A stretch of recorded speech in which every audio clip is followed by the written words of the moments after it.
Sanjay Singh be suspended for the entire duration of this session for having repeatedly violated directive of the chair. If the House approves it,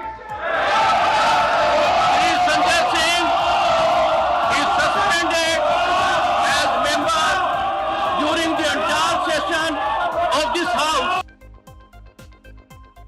संसद से सांसदों का निलंबन, आदेश और जवाबदेही को कायम रखना। हाल ही एक घटना में राज्यसभा के एक मेंबर ऑफ पार्लियामेंट को डायरेक्टिव्स ऑफ चेयर का कथित तौर पर उल्लंघन करने के लिए सस्पेंड कर दिया गया था। देखिए, पार्लियामेंट से एमपीज का सस्पेंशन डेकोरम मेंटेन रखने, डेमोक्रेटिक वैल्यूज को बनाए रखने और लेजिस्लेटिव बॉडी की अकाउंटेबिलिटी सुनिश्चित करने के लिए एक महत्वपूर्ण तंत्र है।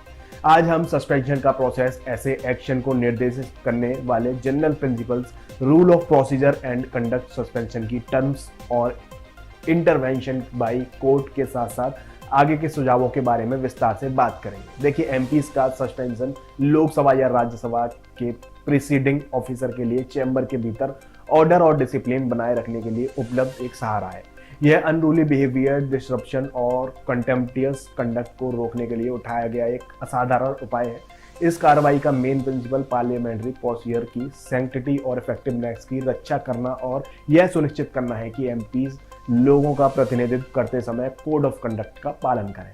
सस्पेंशन प्रोसेस पार्लियामेंट के संबंधित हाउस में प्रक्रिया और कार्य संचालन के नियमों द्वारा निर्देशित होती है। वहीं प्रिसाइडिंग ऑफिसर के पास दोषी एमपीज के खिलाफ डिसिप्लिनरी एक्शन करने का अधिकार है। किसी सदस्य को व्यवस्थित आचरण में शामिल होने, संसदीय भाषा का उपयोग करने या डायरेक्टिव्स के निर्देशों का पालन करने में विफल रहने पर निलंबित किया जा सकता है।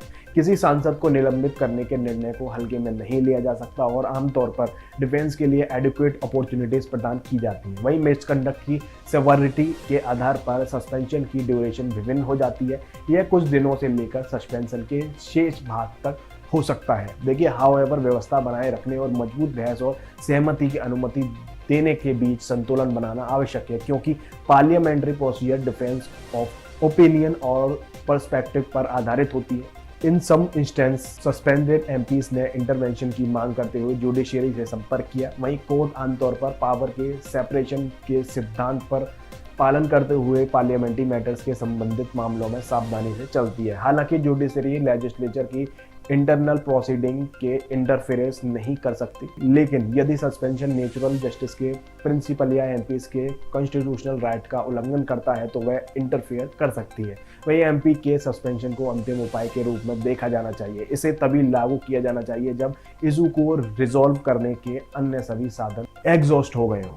वहीं प्रोसेस के दौरान ट्रांसपेरेंसी और फेयरनेस बरकरार रखी जानी चाहिए और एमपीज को स्टोरी को अपनी साइड प्रेजेंट करने और सस्पेंशन के खिलाफ अपील करने का अधिकार होना चाहिए।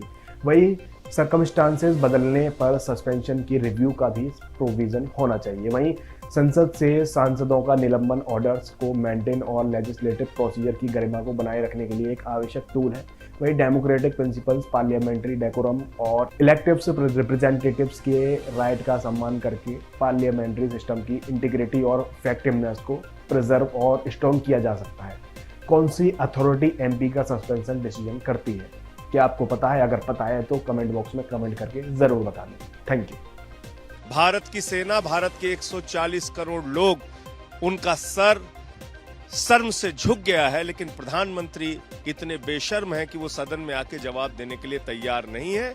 और इसी के कारण आज मैंने 267 का नोटिस दिया था। पहले 15-20 मिनट तक मैं अनुरोध करता रहा चेयर से कि मुझे 267 पे बोलने का मौका दिया जाए।